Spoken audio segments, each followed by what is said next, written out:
My name's Demetrius. I'm 36 years old. I was brought up in Essex.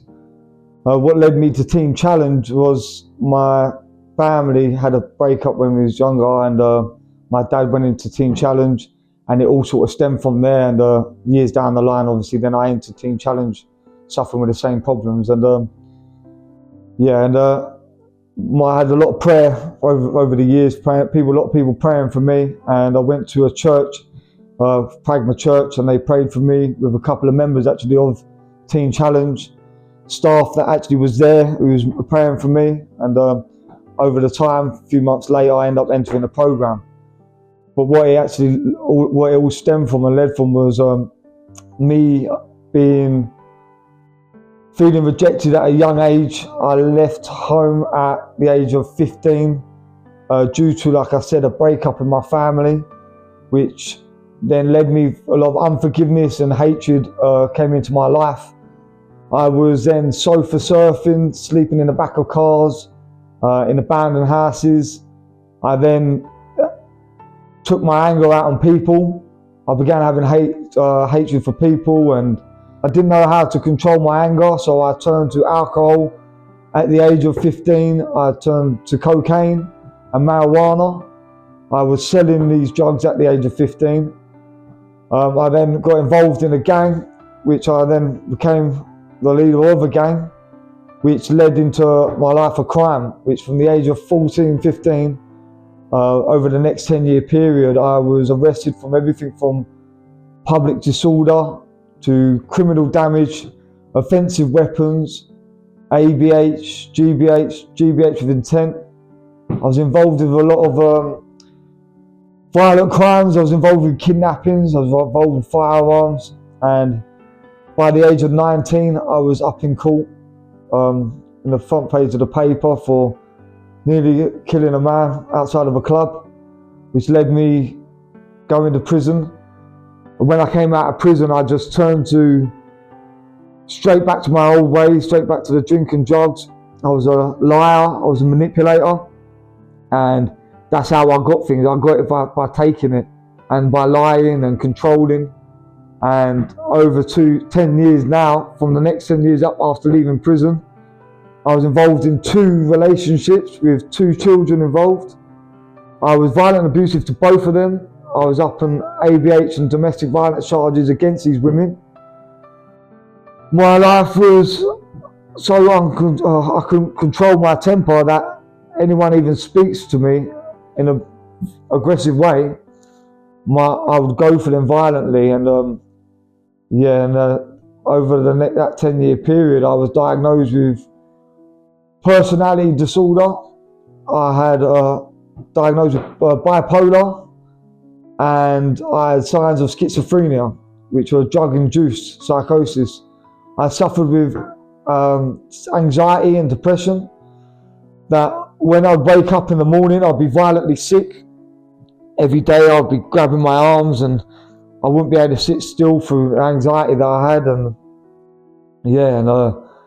it took a toll on my life, that I then attempted suicide a few times, which led me going to this church. And when I went to this church, like I said, I was prayed for. I know my dad was praying for me for years, and anyone speak to me about Jesus, I would reject it and I'd be aggressive to them. And now I know that what was living inside me, and that didn't want me to know the Lord, didn't want me to know that Jesus is the only one who can break the desire from addiction in my life. And I was involved in a lot of evil acts with my life that led me to coming into Teen Challenge. When I entered Teen Challenge, first of all, I knew there was a God out there. Like I said, I was brought up as well in a Christian household. I knew there was a God out there, but it was, what does your God do for me? I had anger for the Lord. I blamed God for things that happened in my life, why it was for me. And when I entered the program, there was everyone waving their hands around in chapel.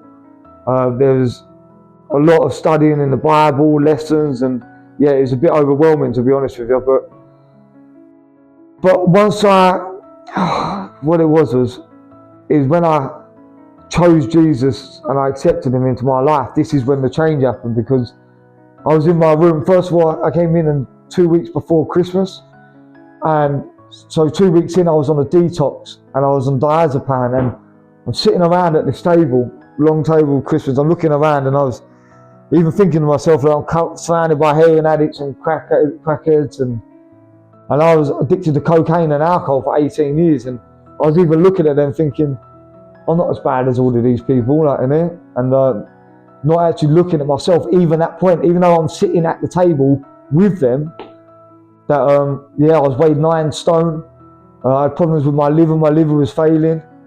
I had problems with my heart from the cocaine abuse, and it's when I went up to my room and I got on my knees and I said, I had my children taken away from me from social services. This is the thing, I'm in this place at Christmas time, I had nothing. And I had to be brought to my knees, I had to be broken in for me to receive the Lord. And it was this night when I was on my knees and I called out to the Lord and I said, if you're there, where the F are you? I was swearing at the Lord. I didn't call him Lord, I called him God. I didn't know him as my Lord. And that night I was laying in bed and I heard a voice. And it wasn't a voice that I've been hearing telling me to kill myself daily. It was a voice, a calm voice saying, Demetrius, I'm here. And that's all he said. And I woke up in the morning, I spoke to the staff and I said, I had a voice speak to me last night and he was calm, and I think it's the Lord that was speaking to me. And he said, if it is, ask him to confirm it with his word and he will show you. And so once again, I thought, nutters, like, what is, now he's going to show me in the book what he said. And and I asked the Lord, if that's you, take me to your word, show me. 2 weeks later, I was cleaning the skirting in the bedroom and Isaiah came into my head. I've never knew if it was who it was. They told me just check the front of my context in the Bible. I went to Isaiah, found out he was a prophet in the Old Testament. When I looked, I flicked through, just scanning through it, and I landed on Isaiah 58. And Isaiah 58:9, it said, when you cry out to the Lord, I will answer and I will tell you I'm here. From that moment on, my body was filled with, now I know is it to be the Holy Spirit, because I was covered in goosebumps, I mean like 1,000 times what you'd ever experienced. I then received Christ on the 28th of December 2022. I asked him to come into my life, I asked for forgiveness. I believe then that's when the change started happening in my life. I had a hunger to seek him and read his word, which was then the journey really in the program, how I started to continue into the lessons and digging deep into the word. My life has changed massively, like absolutely massively. Going into Team Challenge and coming out, I am not the same man. People are shocked when they even see me. They majority of the people that I even knew before wouldn't even come near me now. But the fact is that the work that the Lord's done in my life reflects on them, and they actually, the conviction they feel over themselves for the life that they're living, they actually avoid me. But I believe the Lord eventually in time will lead them back to me, as I'm, like the word says, I'm his letter and I'm a trophy of the Lord. And my family, my life has been restored. Restoration in my family, mental health being restored, breaking chains of addiction, 18 years, I'm nearly 3 years sober now. This is me digging into his word, and it says in the Bible that to renew your mind and no longer conform to the patterns of the world. I do this by giving him my time and meeting him, and he meets me where I'm at, and daily I acknowledge my ways, and I acknowledge there's a process going on with me, but I know that the Lord is slowly, I'm going from glory to glory. The advice I give to people in the program now, don't give up. Everything, the Satan, the devil, and I will mention the devil will want you out this program. He does not want you to have the plans that God has for you. I never thought to the extent that I would be free. I believe that I went into the program for a few months and I thought I can still manipulate my way out of it. I was then got to other stages in the program, even at phase 3, when you think you're nearly at a point. When you're done, you're not done. It's set out in a certain way that you need to complete every single phase.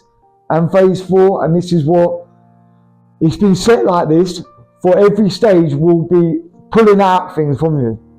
Even in phase 3, I had like massive points that revealed and were coming out of me, and that I didn't know, and they were suppressed and still buried even at that stage. You need to dig deep. Don't worry about what's going on in the world out there. When I've come back out of the program, my family's exactly the same. Everything's been restored. You need to know that you think the world's moving on out there. It's not. You've been taken into this place for you to dig deep and get into the word and actually have foundation of how to live. You ran wild in your life thinking you can do what you want. You can't do what you want. Be obedient to the program. Not just obedient to God, be obedient to the program and to the staff. I've learned to not act off emotions. That is key. That to acknowledge when I feel my flesh rising, when I'm getting angry and I don't like someone saying something. Everybody gets offended. You need to learn to practice that when it comes upon you and it is a weapon against you, that if you feel offended with something, you need to walk away immediately and you need to speak it out of your mouth. You need to pray for the person that you feel offended by. Pray for them, pray for their family, and forgive them by speaking it out of your mouth. It needs to be declared. You don't suppress things. You don't hold things down. Wow, well, I tell you now, I'm getting married next year. I don't know what the Lord's got planned with me. I'm in a steady job. I praise the Lord. I'm an outreach worker. I go out into the streets every Wednesday. I do Bible studies on Tuesdays. I'm also studying the Quran because I've been called and led with dreams to bring Muslims to Christ. I also, I've got, like I said, I'm getting married with my family. And I'm also just had an opportunity to even go to Jamaica now in February to build a Teen Challenge roof out there and speak in prisons and churches out in Jamaica. And this is a man who was 9 stone 2.5 years ago, broken, with his children taken away from him, with a rope around, he attempted suicide with a rope around my neck, which failed, praise the Lord, that he had plans for me. This is someone who thinks they were broken, and look how the Lord, in the space of this time, is bringing me, like I said, from glory to glory. And at the end of the day, I even say to the Lord, I don't want anything. All I want to do is see them. I want to glorify your name. You said in Psalm 91, I want to have long life, and I want to proclaim your name for all of my days, as long as I can supply food for my family. And I want to be as humble as possible and to be corrected and take correction. And where the Lord takes me, the Lord takes me. The program was, I've got to say, is the hardest thing I've ever had to do, because this is showing deep in I didn't know who I was. I didn't have a clue who I was. And it pulls you down, rips down to bone and builds you back up to a man who takes responsibility and accountability for himself. So in the program, people, for starters, I said I didn't like people. So there's somebody, I won't name that person, but there's somebody in the program. And when I clash with them, it's hard for me, like I said, that process of me forgiving these people. I'll be in the program and I'll be in my room, and after a situation happened, and even hearing the voice of somebody walking down the corridor would eat away at me. And I had to, a process of acknowledging and forgiving, and that was the hard things for me, because everybody irritated me, everybody. And but if you have to actually pinpoint a situation that will test me the most, it was the food hall, I think. it was the dinners, like having like certain things like the plates being changed from big plates to small plates, and then you never see the big plates never came back because people keep going for seconds, they don't leave other people food, and then things taken away, sugar's taken away. Well, I don't even drink coffee, but things that was just taken away in there, even down to a sauce on the table, you wouldn't have no sauce. And then fish bites on Sunday. That's one I've got to mention there. There's no need for it. Every Sunday, that you're hungry at the end of the day, and you have a plate full of like fish bites with these bones in it. I believe that certain things were put in place so to test me, but eventually I humbled myself and I started eating them. But these are little things that to other people, but these are big things to somebody who used to just take what they want and not learn to keep his mouth shut. So yeah, there's many more, but I won't go into them. Like, I chose to forget about them, most of them actually, but praise the Lord.